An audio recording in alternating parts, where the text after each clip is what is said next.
I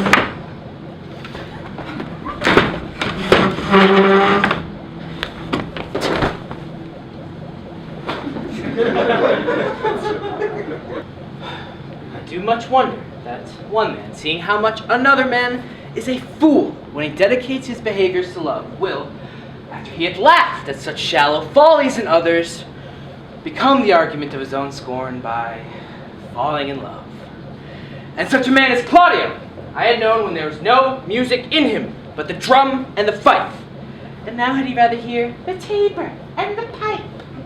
He was wont to speak plain and to the purpose, like an honest man and a soldier. And now as he turned orthography, his words are a very fantastical banquet, just so many strange dishes.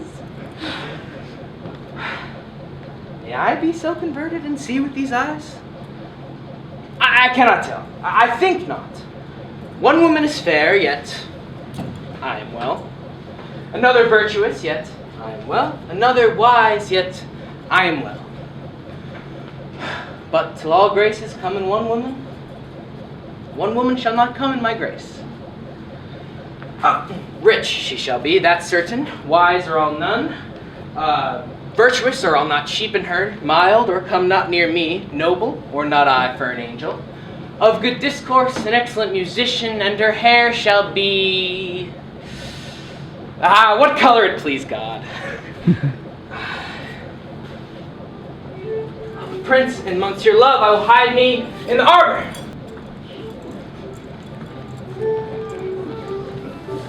See you where Benedict hath hid himself? Very well, my lord.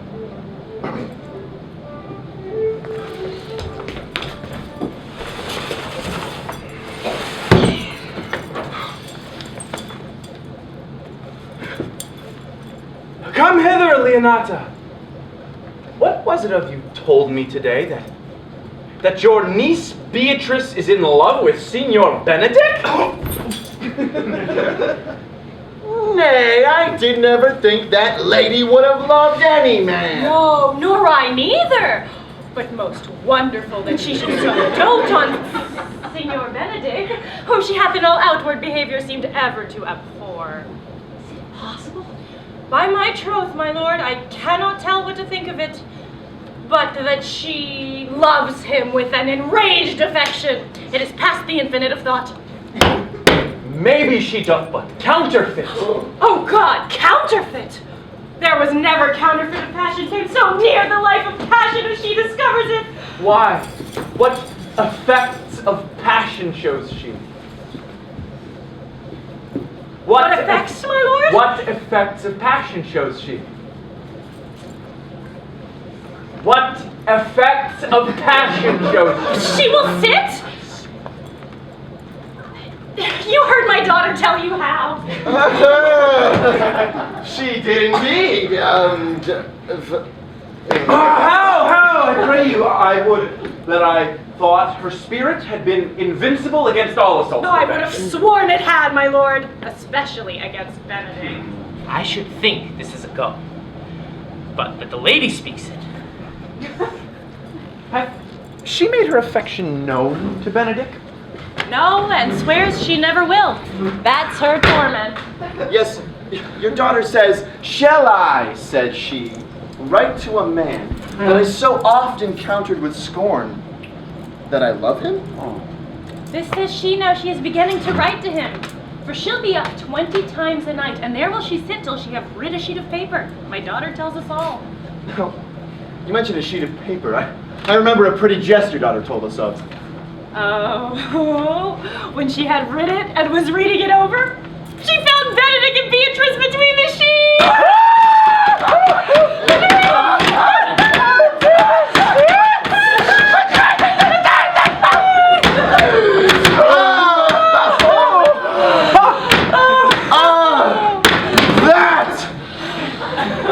Then down to her knees she falls, weeps, sobs, beats her chest, tears her hair, curses. God give me patience. She doth indeed, my daughter says so. It were good that Benedict knew of it by some other, if she will not discover it.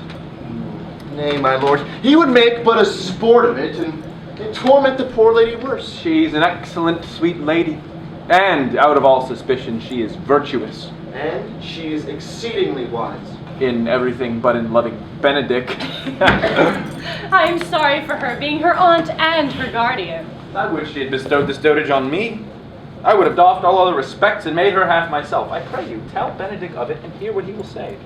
Were it good, think you? If she should make tender of her love, 'tis quite possible that he'll scorn it. For the man, as you know all, hath a very contemptible spirit. Nay, my lord, do not tell him. Let her wear it out with good counsel. Nay, that's impossible. She may wear her heart out first. We will hear more of it by your daughter. Let it cool the while. I love Benedict well, and could wish that he would modestly examine himself to see how unworthy he is so good a lady. Will you walk, my lord? Dinner is ready. If he do not dote on her upon this, I shall never trust my expectation. Let there be the same net spread for her, and that must your daughter and her gentlewoman care for. The sport will be when they hold one in opinion of another's dotage, but no such match. That's the scene that I would see. Let us send her to call him in to dinner.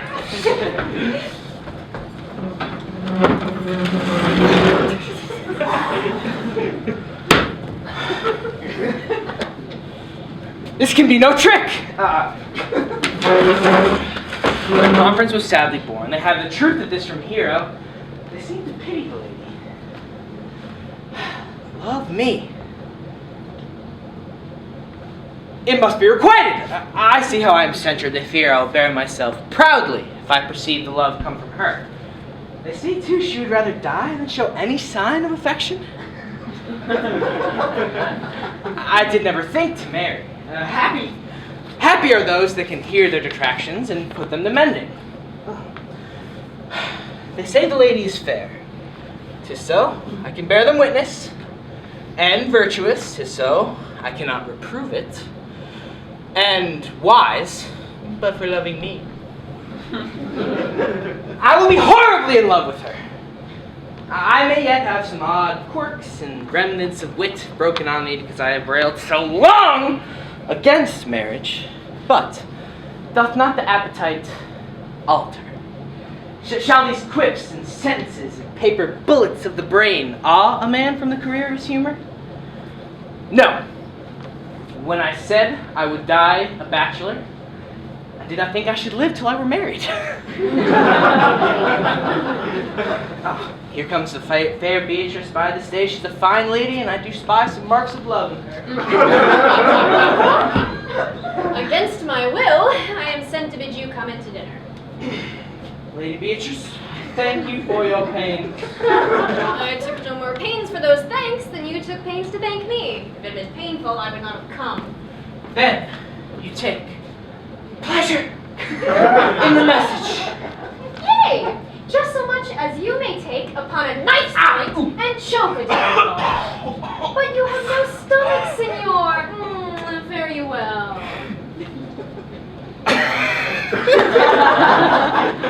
Against my will, I have sent to bid you come in to dinner. There's a double meaning in that. I took no more pains for these things than you took pains to thank me. That's as much as good to say as any pains I take for you are as good as thanks. If I do not take pity on her, I am the villain.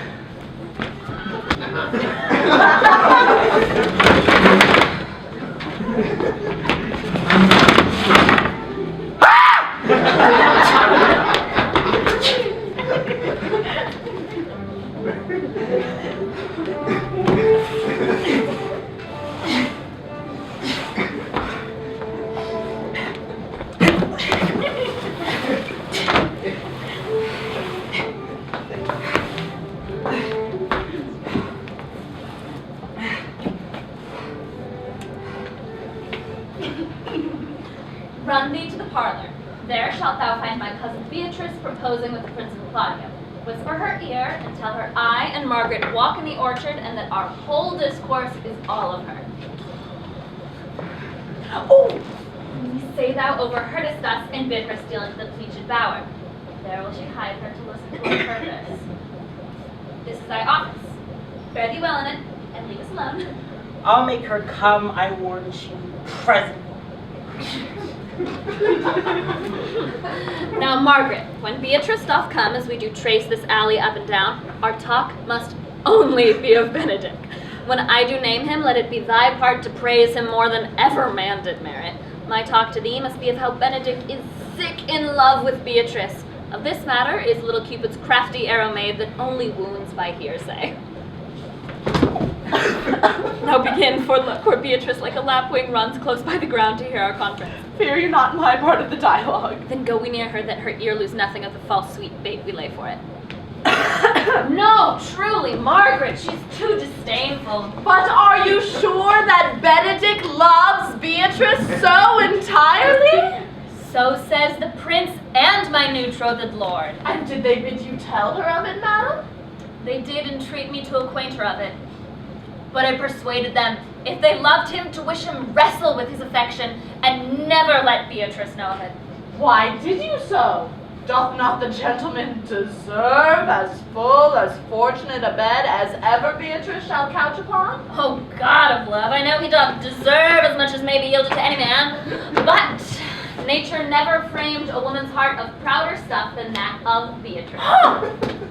Disdain and scorn ride sparkling in her eye, misprizing what they look on, and her wit values itself so highly that to her all matter else seems weak.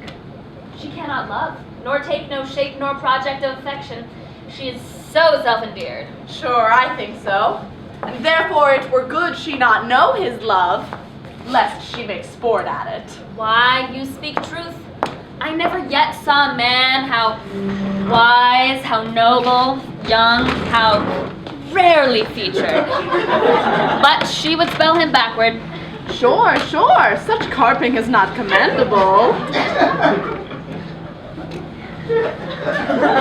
Therefore, let Benedick, like covered fire, consume away in sighs, waste inwardly. 'Tis a better death than die with mocks, which is as bad as die with tickling. Yet, tell her of it. Hear what she will say. No. Rather, I will go to Benedick and counsel him to fight against his passion. And truly, I'll devise some honest slanders to stain my cousin with. One doth not know how much an ill word may empoison liking.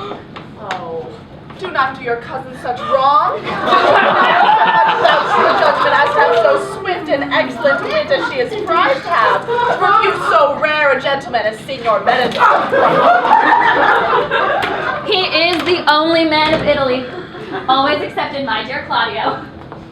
Forgive me, madam, speaking my fancy, but Signor Benedick, for shape, for bearing, argument, and valor, goes foremost in report through Italy.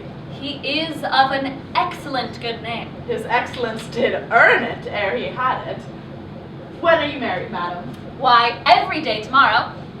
Come, go in. I'll show thee some attires and have thy counsel which best to furnish me tomorrow. We have caught her, madam. If it proves so, then loving goes by haps.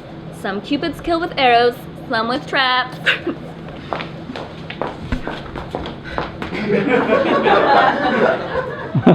What fire is in mine ears? Can this be true? Stand I condemned for pride and scorn so much? Contempt, farewell, and maiden pride, adieu. No glory lives behind the back of such. And Benedick, love on. I will requite thee, taming my wild heart to thy loving hand. If thou dost love, my kindness shall incite thee to bind our loves up in a holy band. For others say thou dost deserve, and I believe it better than reporting.